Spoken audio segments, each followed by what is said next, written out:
Hi everyone, so welcome. We are doing this podcast and these are called To Vet or Not to Vet, but actually today we are with someone that is not a vet, which I think that is really, really interesting. So we have Dominic with us and we have Carlos that is a vet and not a vet. So Dominic, if you're not a vet, what are you? Hi, I'm not a vet. So I'm currently a PhD student, but I'm also still in medical school. So it's always a complicated explanation when people ask what do you do, because I say, well, there are two parts to it really. So at the moment I'm in my final year of my PhD in artificial intelligence enabled healthcare with a focus on neurology for stroke medicine. Stroke medicine neurology. But I'm also I'm still in medical school. So in 2015 I started on the standard medical school program. 2015? Yes. Oh my god, that's a long journey, huh? Yeah, it's a very long journey. I was 18 and I started at the medical school in London for what would normally be a 6-year program. And then I applied in both my third year and my fourth year to an MB PhD program, which would allow me to take this research degree sort of between year 4 and 5 of medical school. Mm-hmm. But it's not like taking a complete break out of it, because I still have to keep in touch with my clinical activities, make sure that that's still still fresh in my mind. Yeah. And then when I finish the PhD, hopefully this year, fingers crossed, then I'll be returning back to the standard medical school program. And you do 5 and 6? Yes, 2 more years. 2 more years. And then while you're doing your PhD, are you doing any lectures or any... it comes up in French, it doesn't come up in English. Subjects. Do you keep on any subjects from the medical school, or is it all related to PhD? So day to day, my main focus is on the PhD, because I've only got this time to finish the PhD. But I've already done a full year of medical school clinical experience. Okay. So the idea is really to keep all of that going, because in that first clinical year, I rotated through internal medicine, surgery, and some of the specialties like neurology. So the idea is to have enough general medicine and acute medicine experience just to keep all of that ticking over before I go back to then the full specialties year where I'll rotate through pediatrics, obstetrics and gynecology, more general practice. So you do 3 years of just theory and then 3 years of clinical? So this varies between medical schools in the UK. At the medical school that I'm at, it's a 6-year program in total, which is generally divided down the middle. So 3 years preclinical, where you go through more basic science, academic. It's very lecture driven, and then 3 years that are primarily clinically focused, which is where you do your placements in the hospitals. But in the first 3 years, the last year of that, you get to specialize academically, so to speak. So you need to choose a little bit of, or do you have an option? Yes, already? We had the options. At most medical schools, it would normally be a 5-year program, and you'd have the option to take an extra year during medical school to choose one thing to focus on for the year, and for that you'd be awarded a BSc, typically a Bachelor of Science degree. This is often called an intercalated degree, but at the medical school that I'm at, this was compulsory, so I chose to do medical physics and bioengineering. Because I was always interested in mathematics and computer science and physics. It always interested me, and it seemed like something that I'd really enjoy. And from that really that really sparks my interest in pursuing this academic or dual academic and clinical routes. And how, so you were really interested in mathematics and physics, and then you decide to be a doctor, a human doctor. Do you say in English human doctor, or do you? They say doctor, no? You say a doctor, because that's what we say in Spanish. But I don't know. Do you say It just Because doctor a normally. PhD. Well, I think we say human doctors because we are we are vets and we are animal doctors, let's say. Doctors, but in general, we say doctors. But yeah.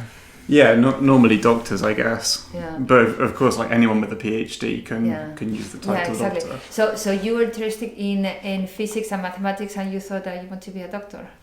Yeah, I mean, of course, I was interested in biology and chemistry, and then going into physiology and anatomy and that kind of thing. Oh. But yeah, like from a very young age, I'd say like mathematics has always been something that I felt like was one of my strengths, and something that I always found quite satisfying. To reach a solution that could be absolutely correct or not. Like there's no kind of grey areas. Yeah. It's black or white. Sorry. Yeah. Yeah. So I always liked that, but then when I was trying to visualize the different careers that I could go into, I think for me medicine seemed to be something where every day you could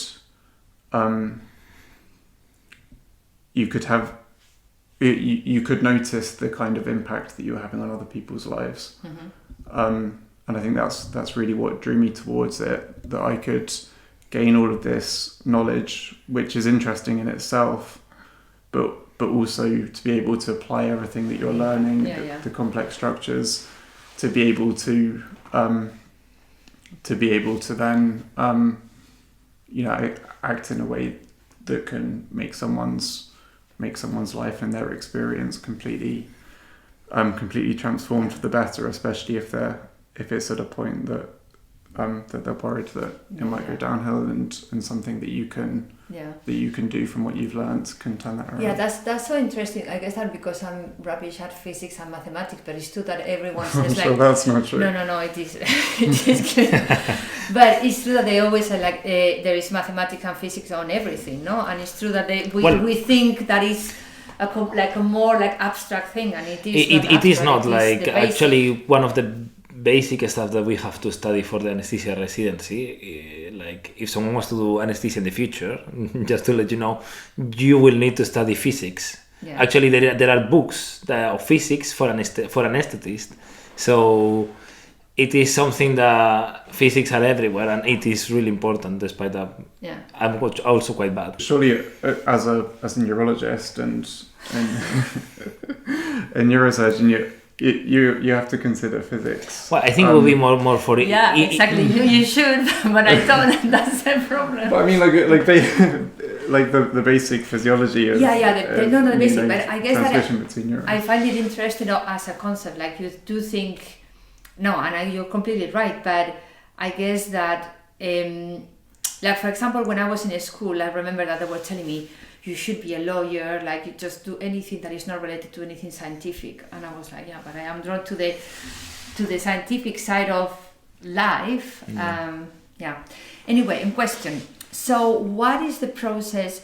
So what should a human doctor go through? What is your process? Well, I guess 2 questions. What will be your ideal work, ideal job? What is that process going to take you to? Where do you want to go? And what is the process that you need to go through to get there? Okay, so of course I'm only speaking for myself here because the route that I'm following isn't the typical route that every doctor in human medicine would follow. Yeah. But for me, I'm really happy with what I'm doing at the moment. I'm really enjoying having this academic experience where I'm working with computer programming to develop these systems that use the cutting edge of artificial intelligence and advanced types of statistical thinking with causal inference, to try to develop a system that can hopefully revolutionize the way that we consider what would be the optimal treatment for an individual patient, in a much more personalized, individualized manner. And I'm really excited by these concepts, and I think that the way that we consider diagnoses and treatment selection will change in in quite the near future because these systems are becoming so advanced. And I'd love to carry on having a role in the development of this type of, in these types of developments. So I'd like to carry on with the academic side, but I don't want to. I definitely don't want to leave the clinical side behind either. So for me, the plan is to finish the PhD this year and go back and complete the last 2 years of medical school, and then to follow the foundation program of junior doctors. So in the UK at least, when you finish medical school, this applies to everyone, then you have to do 2 years before you can apply for any types of specialist training or before you can go into general practice. Yeah, that would be like our internship, let's say. So basically, you're going to be doing, you would have finished your 6 years of medical school, but you also have your PhD. So you will be a PhD, new graduated junior doctor who will need to be 2 years on a rotating internship or something. We will call it that way. And then after that, you decide, do I want to be a GP or do you want to do a specialty? And at that point, you will decide if you actually, because you may want to just stop there and not do any more medical thing and then go more using your PhD more for the academic side. For the academic side, right? Because if you want to work maybe in research. Well, for me, and being in the UK, there are quite a lot of opportunities to be able to pursue both at the same time. So similar to what I'm doing now, it's not like I necessarily have to choose one or the other. Hopefully I can continue with both. So when I finish off medical school and then going into the foundation program, those will be primarily clinically focused. Whereas, at the moment I'm academic focused while maintaining clinical side. I see. Then that should switch over to being clinically focused while maintaining the academic side. And then beyond that, I hope to be able to apply for positions where I might be able to do something like a 75-25% split or 50-50. So doing that, you would be able during your residency to keep your academic and research side. Yeah, I guess that also probably, and you could, correct me if I'm wrong, but because I guess that in veterinary medicine, there's not that many opportunities, so you just do an internship wherever there is an internship, but maybe you could choose these 2 junior into a certain hospital that already has a program that is with something that you have been working on your PhD, or with some research. Is that possible? Would that be possible? Sort of. Again, it's not the typical clinical route that most doctors follow, but there are programs available. So in the junior doctor years, you can apply for an academic foundation program post. Well, now it's called the specialized foundation program, where most people would do 6 4-month placements as a rotating internship for those 2 years. You can do 5 clinical ones and 1 academic, for example. And then beyond that, there are academic clinical fellowship programs, which can see you all the way through what would be the residency training, but we don't use the residency terminology here. But it will see you through to the end of your specialist training, while also being able to incorporate the protected time to pursue academic goals. And do you have, like in Spain, we have this kind of big exam after you finish your medical school, and that then how good you are into that exam allows you to decide where do you want to be placed. Do you have a system like this, or? Not at the moment. So at the moment, each medical school sets their own finals exams. But we still have a national system that allocates the junior doctor. And how do they allocate this on the grades that you have? Sort of. It's quite complicated, but at the moment there's an exam that everyone sits in the final year, which would be the same exam. It's called a situational judgment test. But that's not necessarily testing the knowledge that you've gained in medical school, the medical or scientific or the application of that. It's more about how would you behave in various clinical scenarios. and then that's about 50% of the score that they use to allocate that, and then the other half comes from the decile ranking in your medical school. And it's up to the medical schools, I think, which exams they put forwards to that decile ranking. So it varies between each of the different ones. But there is going to be a national exam that everyone has to sit before they can have their name on the medical register in the UK. But I don't know if they have plans in the future to incorporate that into the ranking system. The matching one at the moment is just to set a standard so that there's a minimum competency for. And that's the difference as well with Spain. In Spain, for example, you finish your degree, you do the exam, and you start the residency straight away. And the residency is also much shorter than here. Like here, I don't know, but it could be even. It varies. It varies, but. Even for a really like the longest residency you do in Spain is 5 years, and you do straight away after your degree, so it is it's quite different. And how did you know about this PhD? How did you, because you're saying that what you're doing is not so conventional, so how did you know that this could happen, or did you meet someone, or? I mean, I was fortunate to already be at a medical school where they have this scheme in place, because not all of them in the UK do. I think this type of program is quite popular in the US. There it's called the MD PhD, and here is MB PhD, but it's pretty much the same thing. And a few medical schools in the UK offer it.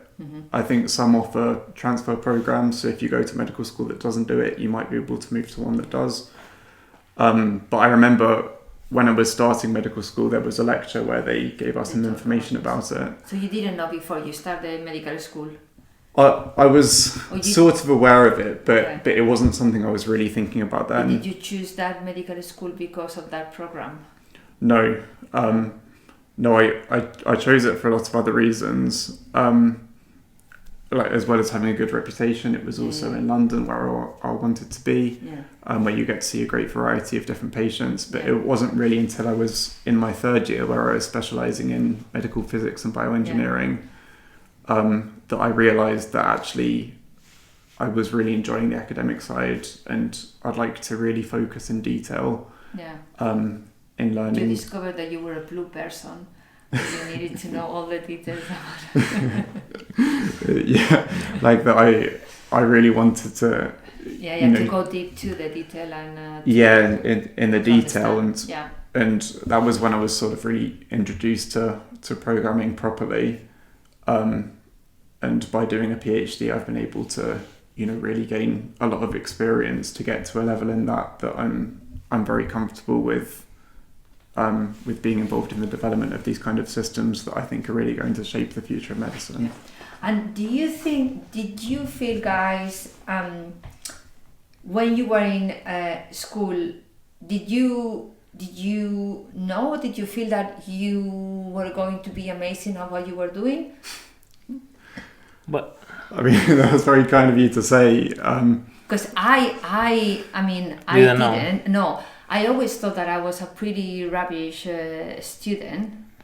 Well, I felt the same, but I always wanted to be a vet. Actually, a vet or a human doctor, as we say. But I always knew that actually. Like I always was like, I love animals. I used to love. Well, I love animals, and I was always like. Did you have that level of detail of like knowing? No. Like how kind of far, because some people seems that they have very clear like, oh yeah, I know I want to be, I think that it happens maybe with celebrities. So yeah, I knew that I was going to be a star, like, No, because I think we don't have the knowledge that we could do that. Yeah. But I knew that I wanted to be a vet. But then I didn't know that I wanted to be an anesthetist. That came once I started university. And then you knew realize what you are good at, what you like. Exactly, and because know yourself it is not better. it is not that simple. Sometimes you go to a veterinary, like you start studying veterinary medicine, and you think, oh, I'm just gonna save every single animal, and then you have also food inspection when you are inspecting all the animals that are going to the slaughterhouse and things like this. So it is not just saving animals. There's more things that people actually don't know. Yeah, no, and that's the thing. That's what I mean. That I think is interesting because maybe human medicine is we seem to know a little bit more, and maybe we don't, because I guess that a lot of people think that they know what a doctor do every day, but then there's so many other, like for example what you're doing, which is not something that someone will think, oh yeah, that is such a expected combination, artificial intelligence, physics, mathematics, and being a doctor. Like, and the same with vets. And the same with the vets. You think like, oh yeah, you think what is the idea of being a vet, and then what we do as a job right now like has absolutely nothing to do with what originally was the idea and what we end up doing. Yeah, because in the end, on our side, we know that the normal vet is the vet that is working in your practice where you go with your dog every day, but there is so many branches that where you can work, and the same for medicine. Like you can go for research, and I'm assuming you can go also in the pharmacy industry and things like this. And I mean, at this point in my career, I'm still in training. I'm not a qualified doctor yet, so I'm not sure I can really comment on it. But I think it's important to say that my experience at least has been to take one thing at a time, and try out different things, work out what interests you, and pursue that. I don't think I'm ever going to be at a point where I can say, oh, I feel like I made it, because there's always other things you can do, other things you can explore, other things you can consider. And I love the work that I do at the moment, and I'm excited for the future of the career. But I'm not sure I'm ever going to look at myself and say, I've reached the point where I can say that everything that I do now is amazing, and that I'm completely... But I think what is amazing is the fact that like how things unravel. How do you say? Like develop, not unravel. Yeah. Where and like you don't know what you like, and you don't know how good you can be until you don't try. And I always say like you're good at what you like, and you like what you're good at, and then it's just by trying different things that then you just need to follow. Actually, I am interested in this subject. Like you develop that subject, and that brings another window, and then you have the most random combination, and actually that most random combination develops into a niche subject that you are amazing at, because you're good at what you like, and you like what you're good at. And that's the problem also in school. Like I used to be quite bad, or a standard student, let's say, but then I went to uni, and I discovered what I really liked, and it completely changed. And I don't know, like in the end you need to try and work hard basically, and you will reach where you want to. Be curious and try things, and then the path should open up to you for what you'll follow. When I was applying to medical school, I definitely wasn't expecting this to be where I am now, but I don't have any regrets. I'm really happy to be doing what I am now. But yeah, I would have that. This isn't the typical pathway that you imagine when you think, right, I'm going to go to medical school and become a doctor. I wouldn't think, oh, actually, I'm then going to get a degree in medical physics and then pursue a career in artificial intelligence at the same time. But you try it and you realize, oh, I really like this, and I'd like to explore it. So and that's what I find is so interesting, and that's why I think that it's not that easy to find what is it that you like or what is it that you're good at. But I think that the first step is like, what is it that you like? If you like it, but you need to try different things. There's something there. If you like it, it's for a reason that you like it. And you may not feel that you're good at it, or you don't, but like if you like it, there's something there, and you may like the most random things together, but it works. Yeah. Cool. Thank you so much, guys. Thank you so much. We'll see you soon with more questions. Thank you.